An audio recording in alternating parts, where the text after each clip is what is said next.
یہ مینجمنٹ کے اصول ہیں دنیا کے اندر کہ آپ ڈی سینٹرلائز کرتے ہیں چیزوں کو. لوکل گورنمنٹ بہت زبردست حل ہے. اب میں لوکل گورنمنٹ کا اسٹوڈنٹ ہوں. میں نے اپنا پولیٹیکل کریئر کاؤنسلر سے شروع کیا تھا. میں 2 دفعہ کاؤنسلر رہا ہوں لاہور میں. میں 2 دفعہ لاہور کا ڈسٹرکٹ ناظم رہا ہوں. مجھے پتہ ہے لوکل گورنمنٹ کس طرح چلتی ہے. اور میں نے یہاں پہ باتوں میں تانے ہوتے ہیں کہ مجھے کسی نے بھیجا ہے, میں کسی کا بھیجا ہوا آیا ہوں.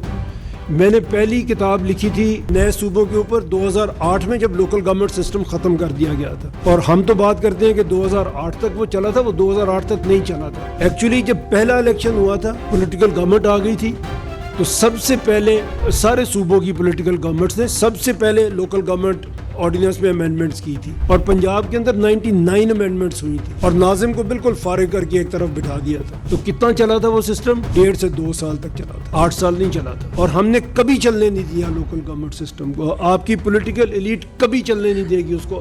80 سال نہیں چلنے دیا, یہ 180 سال بھی نہیں چلنے دیں گے. اس کا حل آپ کے پاس یہی نکلتا ہے کہ آپ صوبے بنائے اپنے مطابق, اپنے کلچر کے مطابق, اپنی سہولت کے مطابق. آج تک ہم آگے نہیں بڑھے, ہمارے بچے بھی آگے نہیں بڑھیں گے.